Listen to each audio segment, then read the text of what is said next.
اعوذ باللہ من الشیطان الرجیم بسم اللہ الرحمن الرحیم الحمد للہ رب العالمین والصلاة والسلام علی اشرف الخلائق اجمعین وصلی اللہ علی محمد وآلہ الطیبین الطاہرین اما بعد قال اللہ تبارک و تعالی فی کتابہ الکریم وهو اصدق الصادقین وقولہ الحق بالحق اعوذ باللہ من الشیطان الرجیم بسم اللہ الرحمن الرحیم یا ایھا الذین آمنوا کتب علیکم الصیام کما کتب علی الذین من قبلکم لعلکم تتقون۔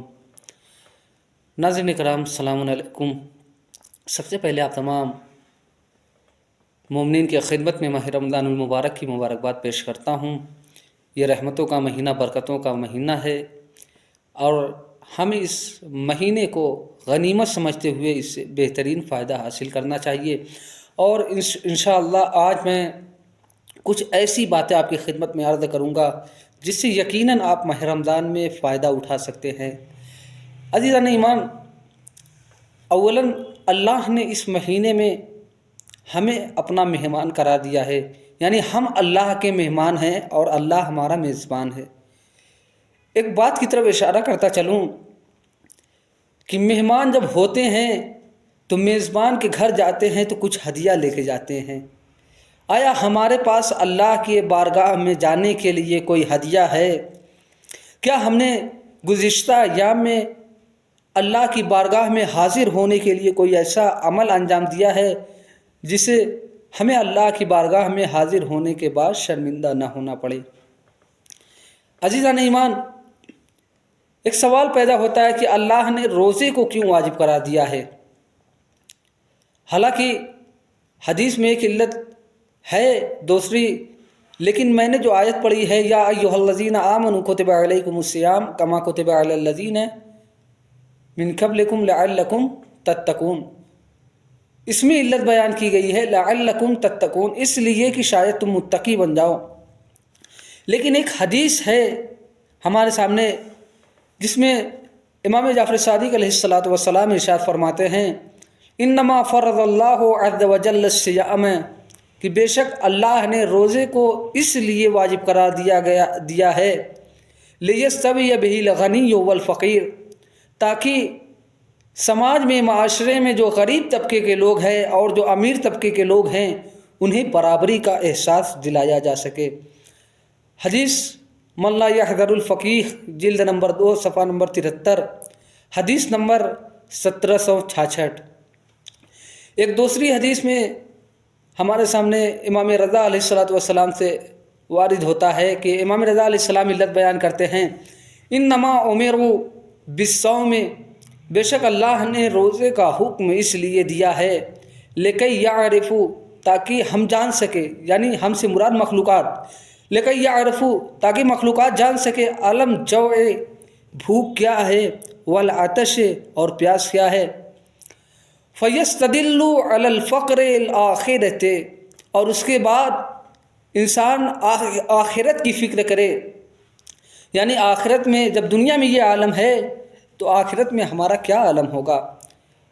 اور یہ حدیث ہمارے سامنے وسائل الشیعہ جلد نمبر 10 صفحہ نمبر 9، حدیث نمبر 12701۔ ایک حدیث میں پیغمبر اکرم صلی اللہ علیہ وآلہ وسلم ارشاد فرماتے ہیں کہ اللہ نے رمضان کی نعمتوں کا کس قدر انتظام کیا ہے۔ آپ صلی اللہ علیہ وآلہ وسلم ارشاد فرماتے ہیں شہر رمضان ہے شہر اللہ، رمضان کا مہینہ اللہ کا مہینہ ہے، اور وہو شہر، وہ مہینہ ہے یضاعف اللہ فیہ الحسنات، جس میں اللہ نیکیوں میں اضافہ کر دیتا ہے، ویمحو فیہ السیئات، اور گناہوں کو بخش دیتا ہے، عفو کر دیتا ہے، معاف کر دیتا ہے، درگزر کر دیتا ہے، وہو شہر البرکت، اور یہ برکت کا مہینہ ہے۔ یہ حدیث ہمارے سامنے ہے بحار الانوار جلد نمبر 96 صفحہ نمبر 340، حدیث نمبر 5۔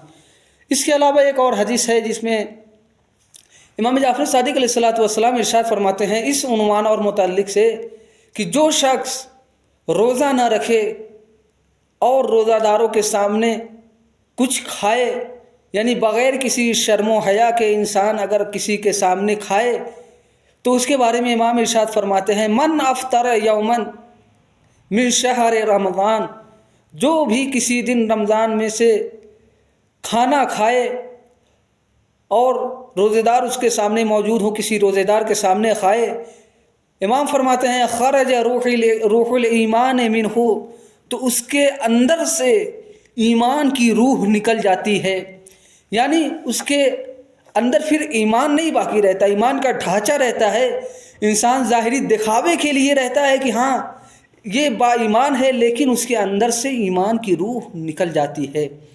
یہ حدیث ہمارے سامنے ہے وسائل الشیعہ جلد نمبر 7 صفحہ نمبر 181، حدیث نمبر 4، اور من لا یحذر الفقیہ جلد نمبر 2 صفحہ نمبر 73، حدیث نمبر 9۔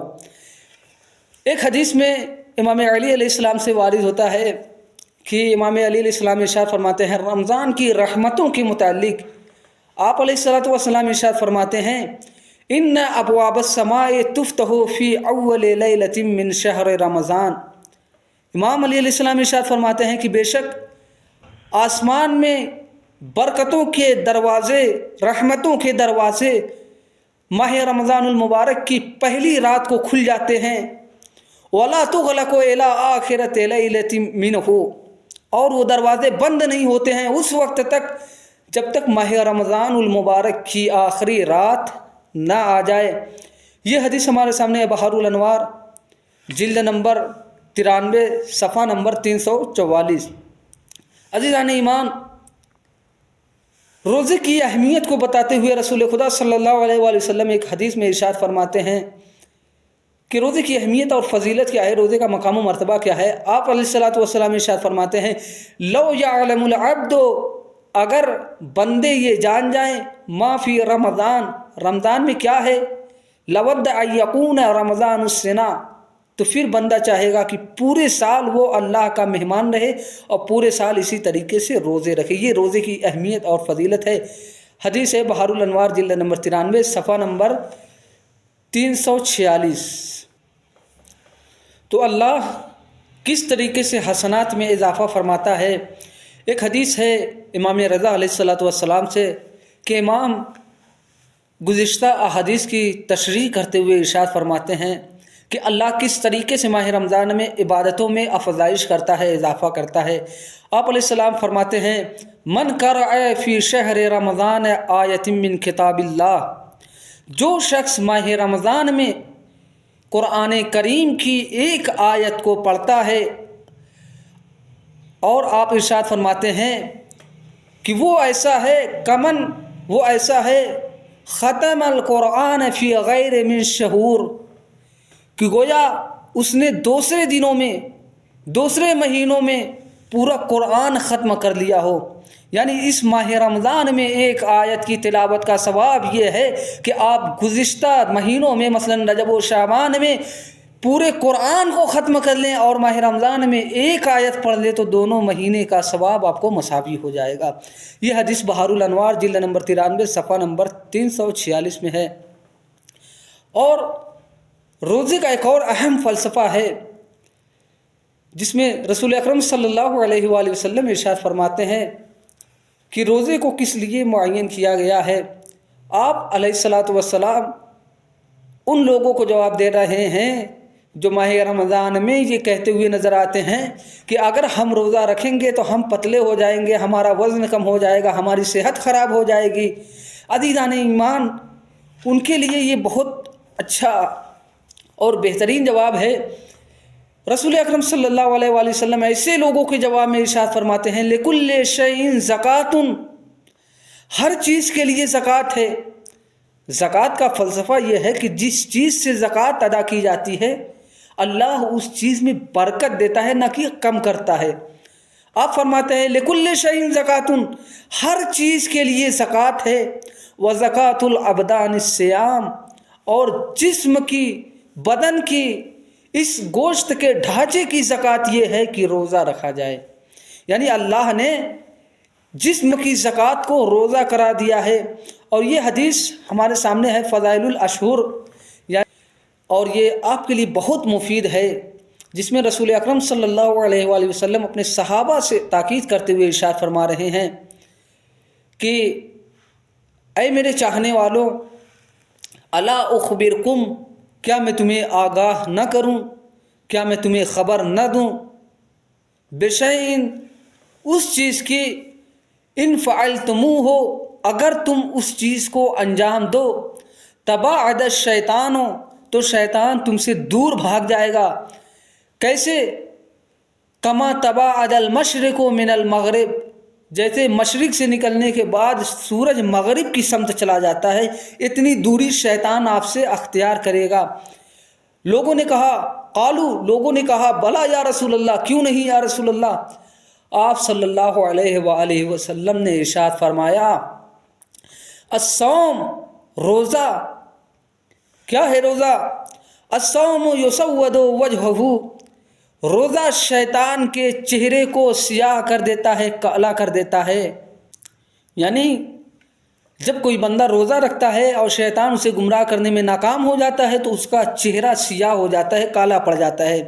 دوسری چیز آپ نے ارشاد فرمایا کہ وَالصَّدَقَةُ تَكْسِرُ زَهْرَهُ، اور صدقے کی فضیلت بہت زیادہ ہے، لیکن یہ ایک الگ موضوع ہے۔ صدقے کے متعلق ارشاد فرماتے ہیں کہ صدقہ شیطان کی کمر کو توڑ دیتا ہے، یعنی شیطان کی پشت کو توڑ دیتا ہے۔ جب کوئی بندہ راہ خدا میں صدقہ دیتا ہے، آپ صدقہ، مولا کائنات نہج البلاغہ میں ارشاد فرماتے ہیں، استنزل الرزق بالصدقہ، اپنے اوپر رزق نازل کرواؤ صدقے کے ذریعے۔ اب صدقے کی توضیح میں نہیں دینا چاہتا، تو شیطان کی کمر کو توڑ دینے والی چیز ہے صدقہ۔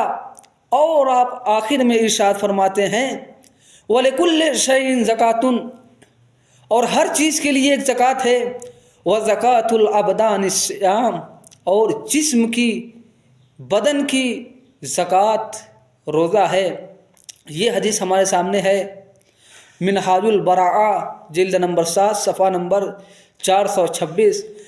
یہ وہ حدیثیں ہیں جو ماہ رمضان المبارک کی فضیلت میں وارد ہوئی ہیں، اور یقیناً اگر اس احادیث کو آپ بغور مطالعہ کریں اور اپنی زندگی میں اسے ڈھالنے کی، اس پر عمل پیرا ہونے کی کوشش کریں، تو خدا کی قسم یہ وہ حدیثیں ہیں کہ جسے اگر انسان اپنی زندگی میں ڈھال لے تو اس کی دنیا بھی جنت بن جاتی ہے، اور آخرت میں اللہ کے نزدیک اس کا اعلیٰ مقام اور جنت ہوتی ہے۔ والسلام علیکم ورحمۃ اللہ وبرکاتہ۔